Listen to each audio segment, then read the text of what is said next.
गांव के किनारे एक छोटा सा लड़का अंश हर रोज अपने छोटे से घर के पास के कचरे के ढेर में से काम की चीजें तलाशता था। उसका परिवार गरीब था और वह हमेशा कुछ न कुछ ऐसा ढूंढता जिससे घर का खर्चा चल सके। एक दिन जब वह कचरे में चीजें ढूंढ रहा था, उसे एक अजीब सी बोतल मिली। बोतल बहुत पुरानी और धूल धूसरित थी, लेकिन उसके ऊपर सुंदर नक्काशी थी। अंश ने सोचा कि यह शायद किसी समय कीमती रही होगी, इसलिए उसने उसे साफ करके अपने घर ले जाने का फैसला किया। घर पहुंचकर अंश ने बोतल को और अच्छे से साफ किया और देखा कि उसमें कुछ तरल पदार्थ भरा हुआ है। जिज्ञासा के चलते उसने थोड़ी सी तरल को बोतल से बाहर निकाला और उसे अपने बगीचे में रखी पत्थर की मूर्ति पर डाल दिया। जैसे ही पानी पत्थर की मूर्ति पर गिरा, वह मूर्ति चमकते हुए सोने की बन गई। अंश की आंखें आश्चर्य और खुशी से चमक उठीं। उसे समझ में आ गया था कि यह कोई साधारण बोतल नहीं थी, बल्कि एक जादुई बोतल थी।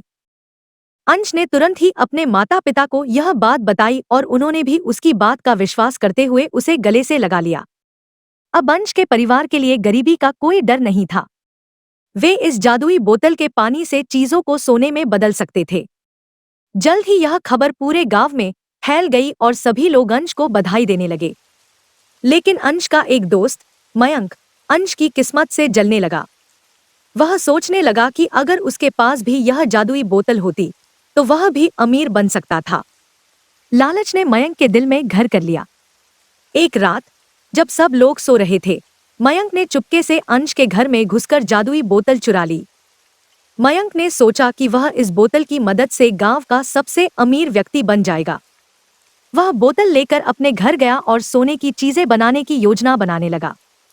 लेकिन जैसे ही उसने बोतल को खोला, वह असावधानी से बोतल का पानी अपने ऊपर गिरा बैठा। अचानक मयंक के शरीर पर एक सुनहरी चमक आई और वह वहीं खड़ा खड़ा सोने की मूर्ति में बदल गया। अगले दिन जब अंश और उसके परिवार ने मयंक को ढूंढना शुरू किया तो वे उसे उसके घर में सोने की मूर्ति के रूप में पाकर हैरान रह गए। अंश को समझ में आ गया कि लालच ने मयंक का क्या हाल कर दिया था। उसने अपने माता पिता से वादा किया कि वह कभी भी लालच नहीं करेगा और इस जादुई बोतल का उपयोग केवल अच्छे कामों के लिए करेगा।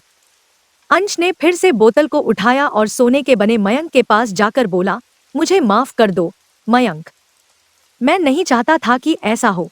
और फिर उसने बोतल को उठाकर गांव के पुराने कुएं में फेंक दिया ताकि कोई और इसका गलत उपयोग न कर सके। अंश और उसका परिवार अब खुशहाल जीवन जी रहे थे, लेकिन उन्होंने हमेशा इस बात का ध्यान रखा कि जीवन में सच्चा सुख लालच में नहीं, बल्कि ईमानदारी और परिश्रम में है।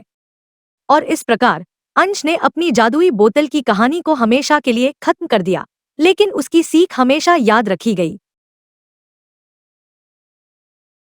तो आपको हमारी आज की ये कहानी कैसे लगी, हमें कमेंट करके जरूर बताएं। अगर कहानी अच्छी लगी तो वीडियो को लाइक करें और अपने दोस्तों के साथ भी शेयर करें। मिलते हैं अगली वीडियो में एक नई कहानी के साथ। दोस्तों, अगर आपके पास भी कोई कहानी है तो आप हमारे चैनल पर दिखाना चाहते हैं तो आप हमें अपनी कहानी डिस्क्रिप्शन में दिए गए ईमेल एड्रेस पे भेज सकते हैं। धन्यवाद।